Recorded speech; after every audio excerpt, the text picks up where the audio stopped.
So a lot of people know me by this image right here. That's our logo, and that is my favorite chemotropic image. Now, chemotropic is a coined term by our audio engineer, which means turning wave. That is an actual oscilloscope picture, and that image is made with sound. And most people, particularly in California, know me for my sonic research. They may not recognize me by my name. I'm terrible with names. I'm good with faces.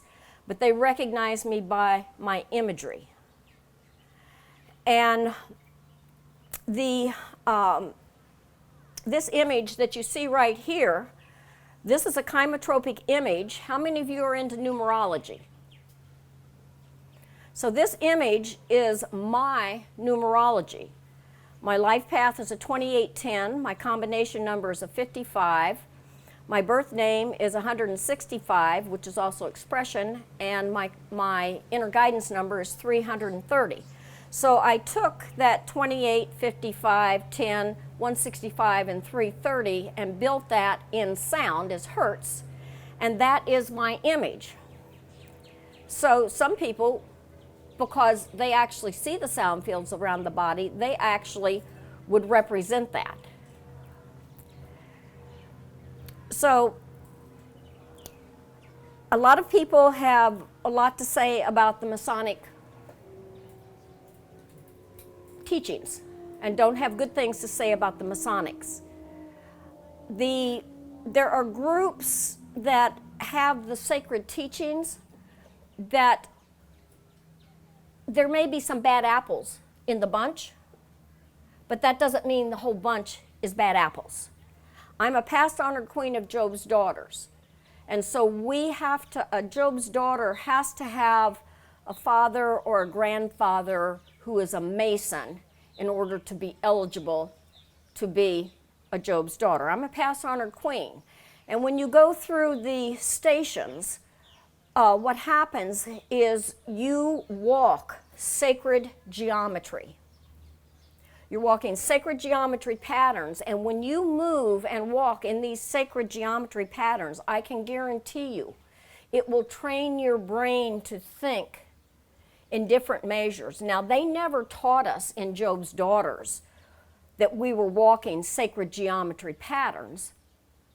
I figured that out, but I didn't figure it out until many years later when I started studying sacred geometry. But when you go out and you walk a labyrinth, when you go out and you walk a 6-pointed star or a 5-pointed star or a square or a circle or a rectangle, try to start walking in phi ratio, because your body is built phi ratio. A lot of you are probably familiar with the Vitruvian Man by Leonardo da Vinci. This digit is phi ratio to the combination of these digits. This finger is phi ratio to your hand. Your arm is phi ratio to your body. Vitruvian Man, the guy's standing there outstretched, and that is demonstrating phi ratio. When you work with artists, you will find that most of them are trained in painting or drawing or sculpture with phi ratio, because that's how you're built. How much do you really see, though, in phi ratio in your sacred geometry layouts? You really don't. But some of us have figured that out, so we start working with that. Now, I want you to look. This is the Masonic symbol. This was actually the gentleman who did these graphics right here is Dr. Patrick Baylor. He's a nuclear physicist. And he gifted Mary with a very wonderful, is Mary around here? I don't see her. He gifted her with a very wonderful honor. And I'll let her tell you about that later. But he felt that she was more deserving of that honor, and he didn't need to keep that. He needed to bestow it upon her, and he gave it to her at USPA 2 years ago. But I had met Dr. Bailey many years ago, and he is a former not only top-level Mason and top-level Shriner, he's also that at the state level. And he's one of the few Masons that I've met that really comprehend the knowledge of what the Masons are being taught. And that's why we're doing what we're doing here at Sakkara. We're trying to keep this information alive. We're trying to educate what this information is. His comment about the Masons is most of them are more concerned with planning a nice picnic. But he has wonderful, wonderful writings about this, and I have copies of them, and I am able to share it. I just need to let him know with whom I'm sharing it, because he wants credit. He wants credit. And so I want you to look at the basics of the symbol. Now, those of you who are more right-brained than left-brained, you're probably going to see it a little bit easier. But you can see where my sound code fits right in that Masonic symbol. Can you see that? So look at the green image, and can you see where that fits with the sacred geometry drawing? So how many of you are working with what a lot of people call solfeggio? I know you are, Paul. So solfeggio is I work with what's called zobe. I was not told not to call it solfeggio. Solfeggio means scale. I was told to call it zobe. Zobe is an 18-character number set. Some people think solfeggio is 6 frequencies, some think it's 9, some think it's 18. It's actually an 18-character number set that is part of the greater Tai Chuan Ching 729 number set. How many of you like to play cards? When you're playing cards, you're working with a 52-character number set that is part of that Tai Chuan Ching. How many of you are familiar with the I Ching?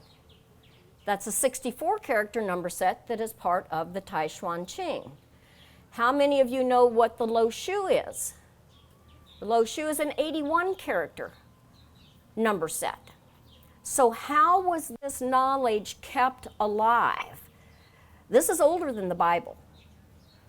The Tai Chuan Ching is a 6,000-year-old number set, and it's how to control the flow of energy.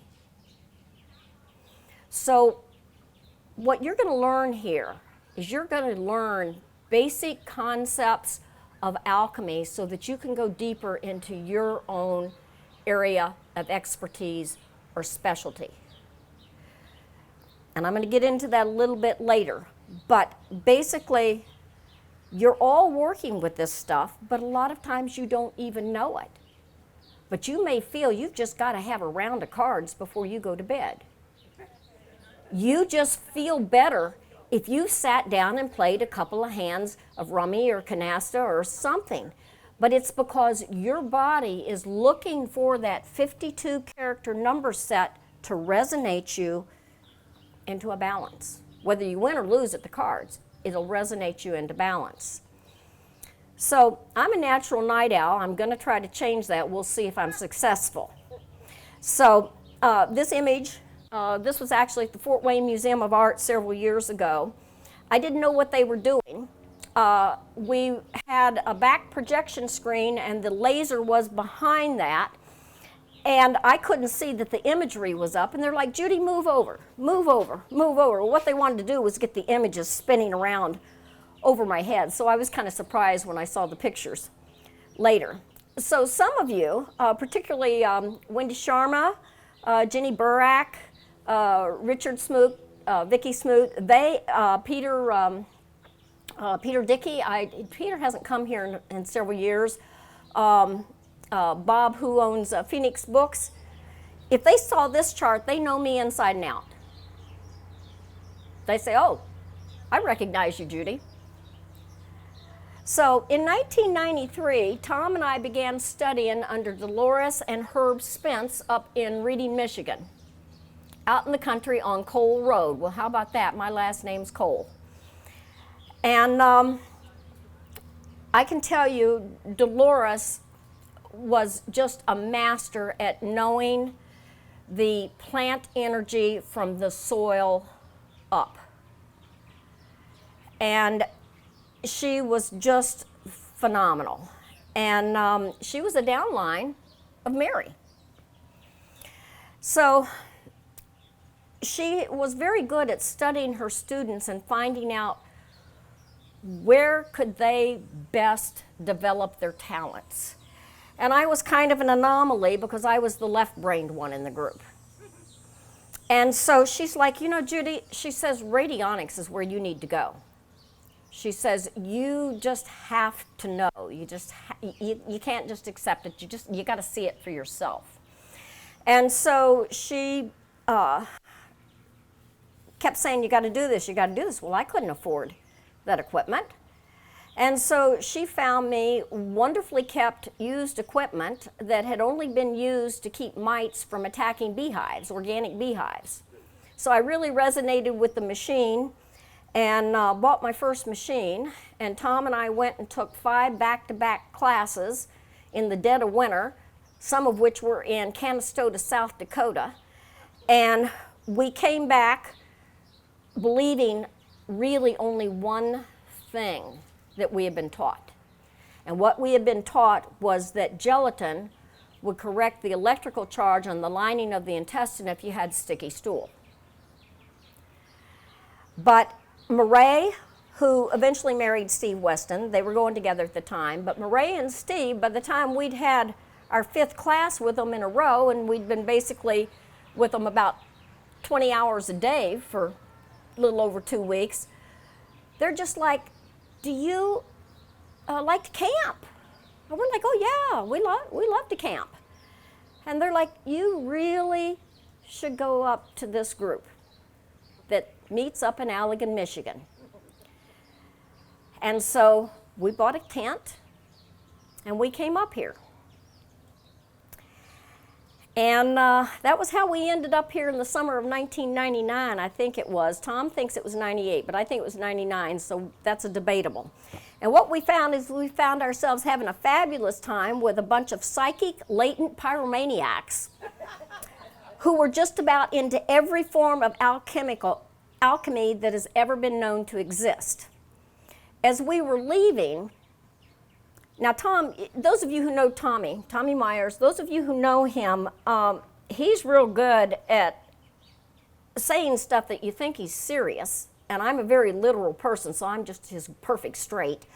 But, you know, you have to look at his face and catch the twinkle in his eye to know if he's not being serious. So we're leaving, and I am the most geographically challenged person you've ever met in your life. And I'm wondering, how am I going to find this place if he doesn't want to come back up here again, because I had a blast.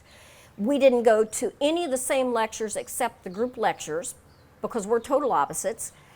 And I'm like, what'd you think of this group? And he's driving and he turns to me and he goes, this is the strangest group of people I have ever met in my entire life. Now, this is coming from a gentleman who was performing on Broadway as a multi-instrumentalist at age 24.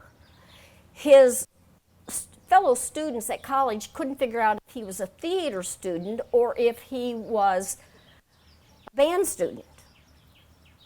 And I'm just about in a panic attack because I know I have to come back here. I know that answers I'm looking for, I can get the guidance I need to go down those rabbit holes. And I'm like, oh, does that mean we're not coming back next year? And he says, are you kidding? This is the best entertainment I have ever had in my entire life. I wouldn't miss it for the world. But he does miss it whenever he has a gig. But his whole year just doesn't seem to run as good when he can't drum for the fire circle. So Tommy's performing tonight, and he misses you all, and he loves you all. And especially to Rick and Marlita, oh my goodness, you know, he needs that. That's something annual that he really needs. He wanted to be a drummer, and what his dad gave him for Christmas the year he asked for a drum set was a clarinet. So, you know, you speak to his inner drum. I know. So the hostess, of course, and hosts were Mary and Dean Hardy and their family. And this is Tommy. For those of you who don't know Tommy, a few of you haven't met him. A lot of times he may show up late Sunday afternoon. You can usually recognize him because there will be a dog in tow. And you'll see me holding the dog while the fire walk happens and he drums, and then he usually leaves Sunday morning. So that's Tommy, and those are two of our dogs. One of them is a spirit animal that runs around here. Wrigley came here for many, many years, and he runs around here. Now, Tao's not here this year, but for those of you who haven't experienced Tao, Master Tao, I can tell you, until you've had someone standing on top of you and dancing on you and opening up your meridian lines, you just don't know what massage is. And he's really phenomenal. And he actually works with sound, and he works with that greater Tai Chuan Qing. And he connects to those sound codes and brings those in as he's doing his adjustments. And he's very familiar with the I Ching and the Lo Shu and the Tai Chuan Qing. And one time when we got here to set up, it was pouring down rain, so we were all over in the schoolhouse. And somebody said, "Judy, I need a consultation." I'm like, okay. So they're asking me, why am I waking up at this time? Well, I happen to have Richard Olry's book, Minerals for the Genetic Code, that he co-wrote with Charles Walters. And so I'm looking up their timing. And Tao walks over and he looks at that and he says, "He's got the wrong system." I said, "Yeah. It's King Wen." He says, "Yeah, it's not the right one." So he learned actually over in the Orient. King Wen is one of the systems, and that's one of the ones that most people use, but it's different. It's different. It'll change the flow of the energy. So when you come up here, you don't know what you're going to get exposed to. You might get initiated into the International Turtle Club. So this is perfect for what we're going through right now with our mask and our facial recognition, because all you can see is the eyes. But everyone is assuming the pose of a turtle in order to go through the turtle initiation ceremony. You're going to learn about the Great Invocation, and you're going to learn how to use and create the Holy Grail Vortex, because you're going to learn how to manipulate energy. You're going to learn how to block flow of energy, open flow of energy, how to move flow of energy. Energy is rotational and vortational. It never visits the same place twice. So enjoy each moment, because that's one moment in time that same energetic pattern with all of the frequencies around it will never be exactly the same. So make the most of every moment. So you might learn about nutrition here. You might learn about addictions. They're actually connected to each other. And those of you who have been around me a lot, you know that I've got a soapbox, and my soapbox is anti-Mon-Satan. And you won't catch regular coronavirus as long as you've got your phenylalanine and your tyrosine and your tryptophan and your cobalt and your zinc in balance. But guess what? Glyphosate, I say phosate on purpose, glyphosatin, it messes up the body's ability to do that because it mutates the gut flora. And so it puts people into selective starvation. And when you go in and you look at our website, you're going to see that we have created answers to some of the challenges that are created by the major herbicide that is used all over the world. So you might learn how to do a little bit of light therapy. That's the first thing that my granddaughter learned from another child here when she came to visit many years ago. You might learn how to literally fall down laughing in a laughing therapy session. Wrigley was a 14-year veteran, and he always visits in spirit form. So if you feel something kind of brush against your leg, and you glance down and you happen to see that it looks like a little mixed dog of a Jack Russell Papillon, that's Wrigley. He runs around the card table sometimes.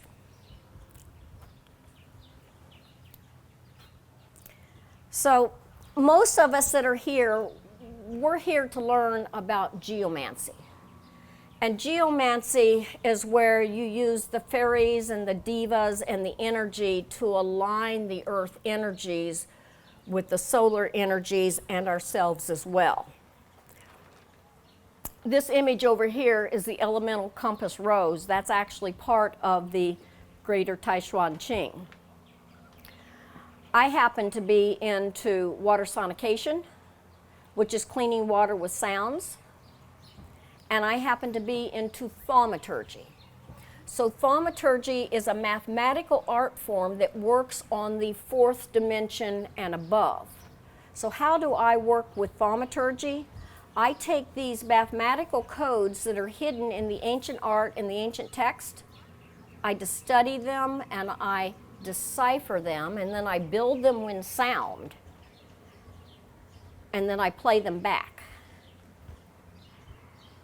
You might see a laser light show or two here, but I've lost an awful lot of tents, and bringing $10,000 or $15,000 worth of electrical equipment and setting it up out here isn't really in my financial best interest. Eventually we'll get to where we can set this up inside. I just got a full color laser last year and I managed to blow it up. This is our blue laser and our green laser overlaid with each other, simultaneously playing the same hertz frequencies. And when you take the Greater Taishuan Qing and do what I've done, I have now composed 12 sonic algorithms called the Mirror series. I believe there are actually 40 of these. I have 10 of them built with sound, but I only have one of them press printed into a DVD, which is an actual oscillography study. So the sound is run through an oscilloscope and filmed. But when you go to the process of filming and editing and rendering, that gets really, really expensive, and I discovered that I could actually get a laser created to do the same thing that the oscilloscope was doing for about the price of going in and filming the oscillography study. And what happened when we started studying, in order to get the phasing correct, I've done more than 12 compositions. I've lost count how many I've done, but there's 12 that are of the Mirror series. But we also have the counter-rotating Chalice, which is the Holy Grail Vortex. We also have the Genesa crystal built with sound. We have built the Tree of Life with sound. And all of this is part of that Greater Taishuan Qing number set. But it's encoded in Leonardo da Vinci's pictures, his paintings. It's encoded in Newgrange. This is encoded in the Quran. It's in the Bible, but it's much older than the Quran and the Bible. I believe the Taishuan Qing is actually those 18 character number sets, because each different religion got different components. I think this is the true Tower of Babel.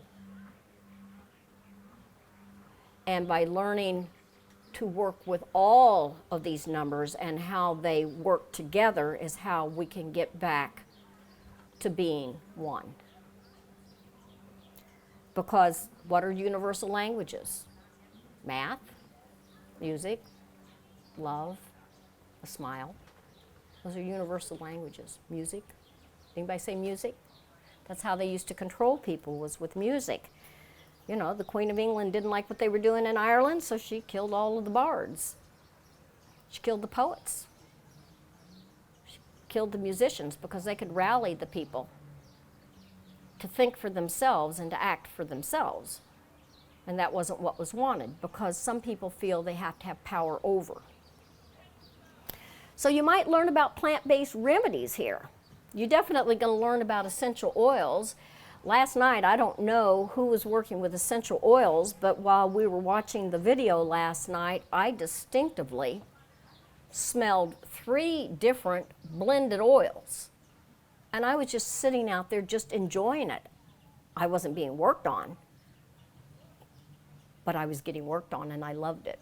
It was amazing. You might learn about homeopathy.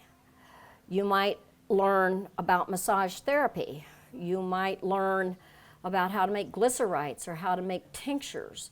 You might learn about sound healing. You might learn how to work with nature, with these things, or how to work using tuning forks. Many years ago when we used to set up tents, I would tune people's toes. And it was pretty amazing. We had a little young man who had Down syndrome. And I had a group that was working on me because I usually worked on other people, and the group started working on me, and they were missing a spot. And the little boy came over and he touched the spot and he said, "Dad, this needs work." You know, so how many people that we think are challenged are actually really very gifted? So did I mention spaceships, that you might see some spaceships here? Donna Lee Sweeney's not here, I don't believe. Donna Lee Sweeney and I were telling Steve about, you could see the spaceships. And it's 1 o'clock in the morning, and we're coming back from the porta potty, and I'm like, "There's one." So we started trying to communicate with it, so we go in and we get Steve. We're like, "Come out here, you want to film it?" Does he bring his camera out? No. He's like, "Show us." Oh, his jaw just about dropped. He runs in to get his camera, but his camera didn't show it. But Donna Lee's cell phone camera did. So what is that resonance match that can see some things and not see others that's available through that lens? So laws have changed in Michigan. Now you'll have to ask Mary. Historically, this has been a very family-friendly event with no drugs or alcohol. And I'm a very literal person. So when I was told that the ante on the was spaceships when they were playing cards, somebody had to explain to me that they were kidding, because I was horrified, because I thought they were actually bidding the spaceships with the ante, because I take my card playing very seriously. So, by the way, I met a gentleman who lived on the property of Preston Nichols, who was helping Preston Nichols with his work. And as soon as he got home from work, the first thing he did was he put a pot on his head. And when I met him, I had heard about people who did this, but I didn't really think about it. But when I got back home, I had a pot that was big enough to fit on my head. I sat around for a couple of days with that pot on my head. It was pretty interesting. And I used different pots: stainless steel pots, copper pots, aluminum pots. It's different. It's different. It was very calming, actually, to have a pot on my head. So those of us, all of us who attend, once we've been here a while, we know that we're family. And sometimes when you attend here, God, source of all that is going to say, you know, is going to put people in your path. But historically, we've had a lot of people here. And so even though you may be at the same place, you may not connect with them. So a couple of years ago, there was a gentleman who came here named Jason Stiles. And I must have had 50 people come up and say, "You've got to go meet Jason Stiles. You have to go meet Jason Stiles." Well, I had a booth up at the front. He had a booth in the back. I never got there. Didn't get to meet him. Last year, I went on tour out to California, which I do periodically. And everybody kept saying, "Oh, are you going to Sedona?" I'm like, "No, I can't handle Sedona. You got to get through 6,800 feet. I can't get that high. I have tricuspid regurgitation. I can't handle going that high. You'll go back down, but you got to get up before you go down." So I'm on my way back from California. I leave Henderson, Nevada. I'm headed to Phoenix on the route that doesn't get above 5,500 feet. Fortunately, I had been doing massive amounts of methylcobalamin and good organic calf liver before I left, so the methylcobalamin will make the iron available to the body, which will increase the hemoglobin, which will help you to deal with altitude sickness. So I guess I was passing a truck. Maybe I was in a time warp, but I missed that turn to Phoenix and didn't know I'd missed the turn. And when I started getting problems breathing, I thought, well, I'll check my Altimeter. Oh, I was at 6,800 feet. Geez, I must be near Flagstaff. And so, first place I could get off the road, I get off the road, I borrow their bathroom because I have the world's smallest bladder known to mankind, and bought a map and asked them to show me where I was. And I said, can you get me on GPS? And so they get me back on GPS, and I said, what's the best way to get to Phoenix from here? They said, oh, you have no choice, you have to go to Sedona. So if you miss seeing somebody here when you come, you may find within the next year that there's going to be a situation where you're going to be magnetized into that location. And so I called, some of you who are members of USPA, you will know Mitch Feinstein. And so Mitch Feinstein came over when I was in Henderson to check out the Omnisound loudspeakers because I was getting training by the acoustical engineer for that product. We distribute that product. And he spent a couple of nights on the couch there because he was getting ready to move to Sedona. When I got to Sedona, I had sticker shock. $450 before they add taxes for a room. And so I called Mitch, it was about 11 o'clock at night, and I said, Mitch, I'm in Sedona, and my budget can't handle a hotel room here. Can you return a couch sleeping arrangement? He said, well, no, but he says, there's a futon in my office, you can stay there. I'm already sleeping on the couch here. So, so he says, but this is really good, because I want you to meet the people who are in the offices on each side of me. Well, I didn't meet the person over here, but I heard them all night long because they were an audio engineer and they were recording. But the next day, I met the person on the other side, and that was Jason Stiles. And come to find out, Mary Hardy had been there 2 weeks before. And last night, we found out that there was an obelisk in Sedona that links these two areas. And Jason says, gee, I'm really looking for the right music in order to operate my counter-rotating vortices equipment. So these are some of his pieces of equipment over here. Now you can't hear the sound when it's played through them because these are magnetic. So the sound will cancel out the sound, but the sound still drives that field. And I said, oh, I think I've got what you need. I said, but I think it'll be easier if I just go get it. So I going out of the car, and he put it up on his computer, and he was totally silent for the next hour. And so we're going to be doing some projects together. He's going to be selling these as downloads. So a lot of my research is going to be used to drive his equipment. And those of you who have seen the Mirror series, you'll see that 10 of the 12 are basically all counter-rotating vortices. And they are different ones of these 18 character number sets of the Greater Taishuan Qing. So I still didn't feel like I had quite gotten what I needed to get out of being in Sedona, but I had to get on the road. And so I stopped at Whole Foods and loaded up on food because where I was going, my next stop in Phoenix, they weren't into organic foods that much. And I needed to fill up my larder. And so I stopped at Whole Foods and got some food and got something to eat. And when I was sitting at a table, two young men come in and they sit at the end of this long table. And I'm trying not to stare at this guy, but he looked like my boss from 1979,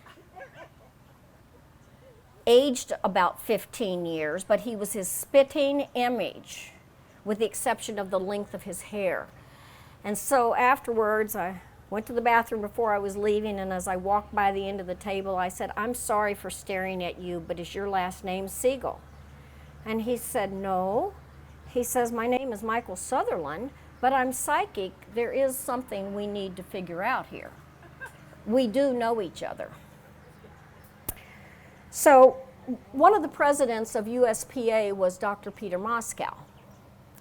But the gentleman, he introduced me to the gentleman across the table who was a retired chiropractor. And he says, tell me, Michael, he says, when did you discover you were psychic? He said, I discovered I was psychic when I was 19 years old and I didn't know what to do with it, so I started studying with the Edgar Casey, the person they called the Edgar Casey of Ireland.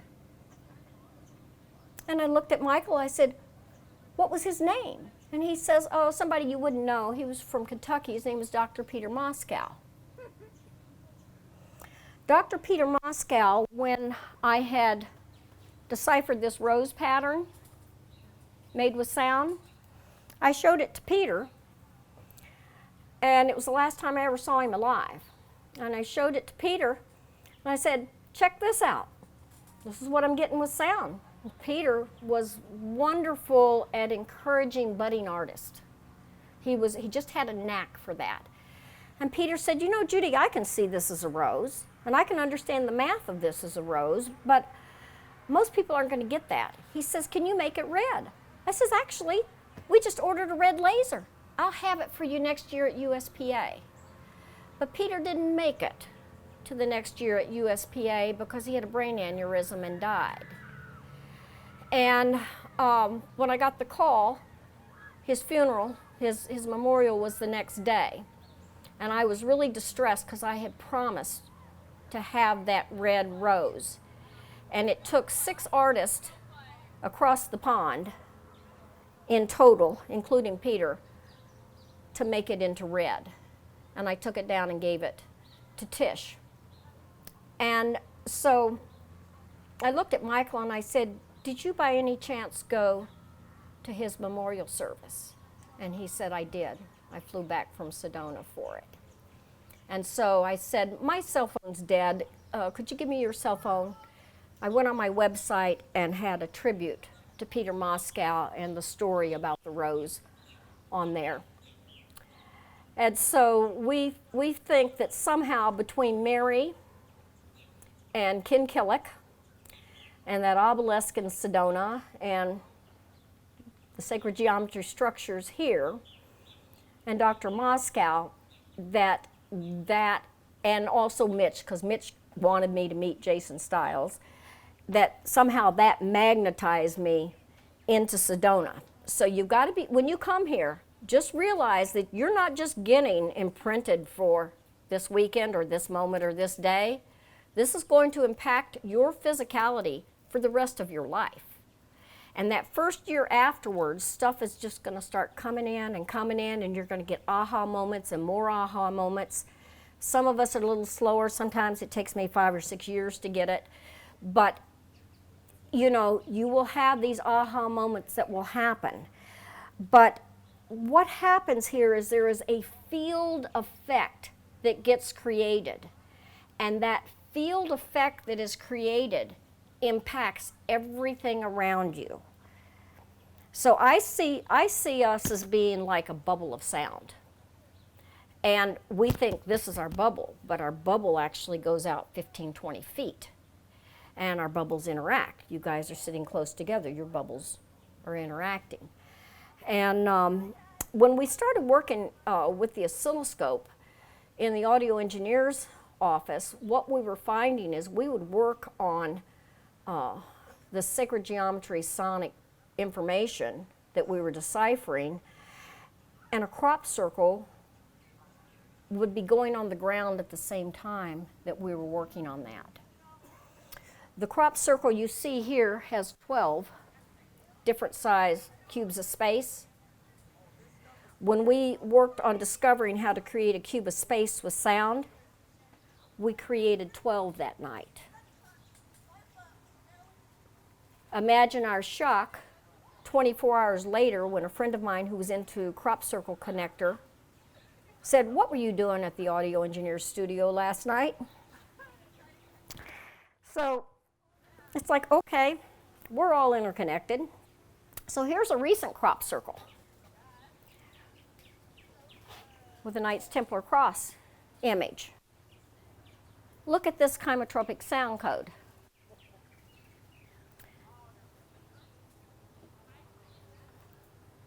Do you see a similarity there? Now, these are the identical frequencies. The difference is the amplitude and the phasing on the different notes in the chord. Just slightly different. Can you see the difference here?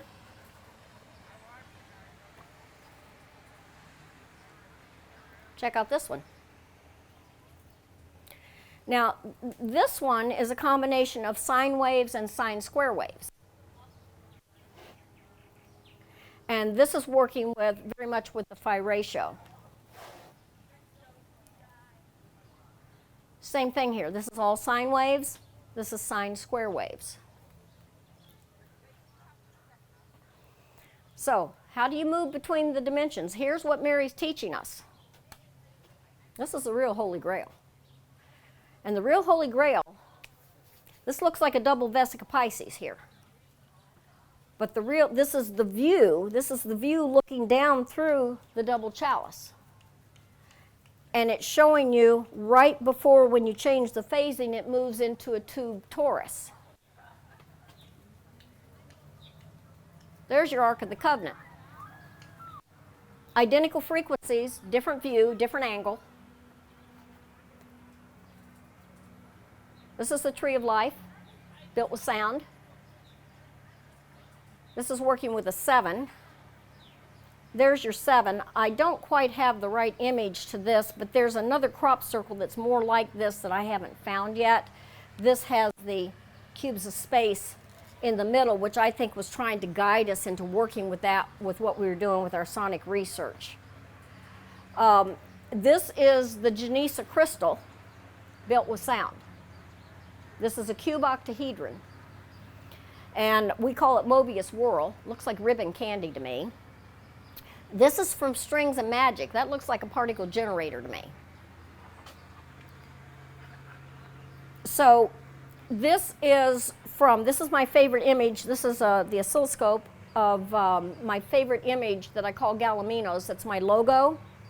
This is the identical place in the algorithm in Mirror 2, which is not press printed. I hope by next year to have this one press printed.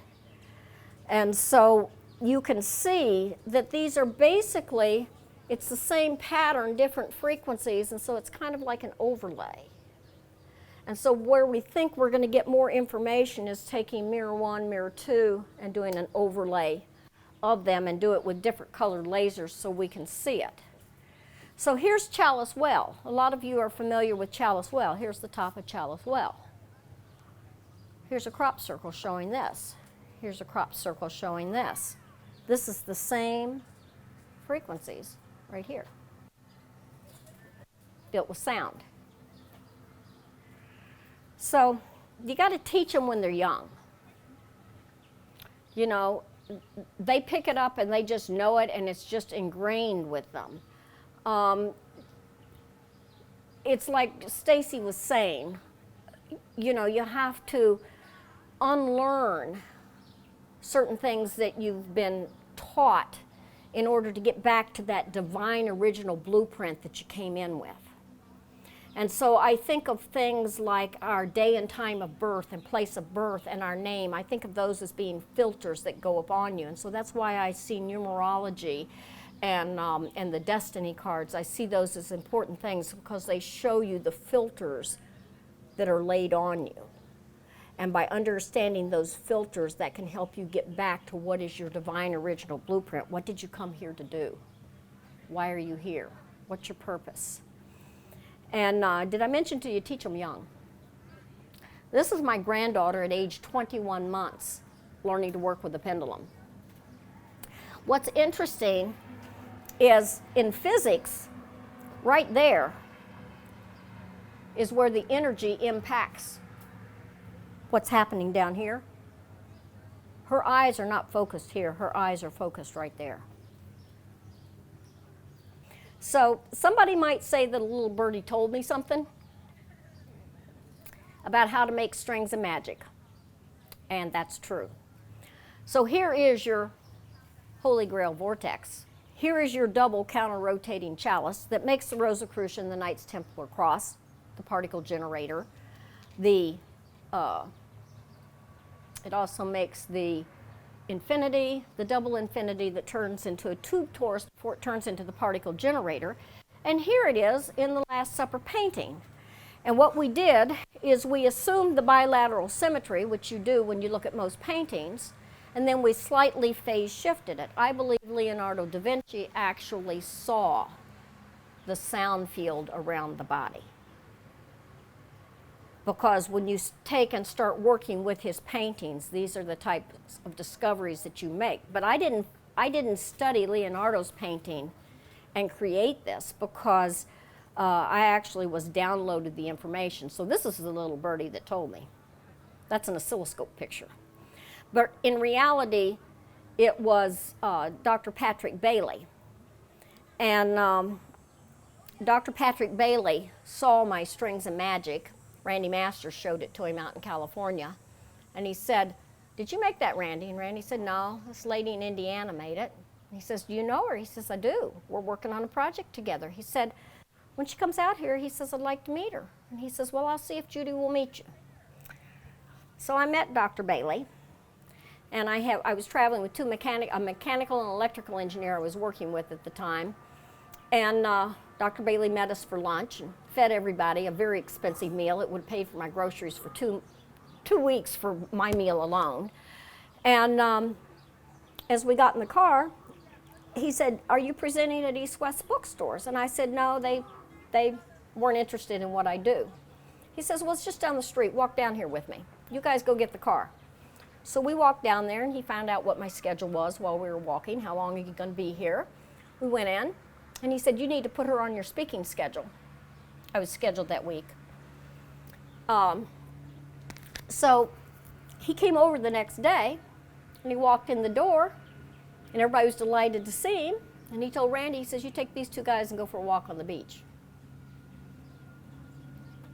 Mary, you remember how big Dr. Bailey is. I know karate, but this is a big dude. And I'm like, "Am I going to be safe here?" He's like, "Yeah, you're going to be safe." And so he says, "Let's go sit at the dining room table." He pops up his computer, and he has my Strings of Magic video on it, which there were 100 copies made. And I said, "Where did you get that? I know everybody who has a copy." He said, "This is what I'm returning to Randy. Where'd you get this information?" And I said, "Do you want the truth?" He says, "Yeah, I want the truth." I said, "Well, my teddy bear told me." My teddy bear told me. So now you guys get to meet my teddy bear. My teddy bear voice came through, and this was after I'd been up visiting Mary and this group, and said, "You borrowed this book from Patricia Hendricks a year ago. It was a book by,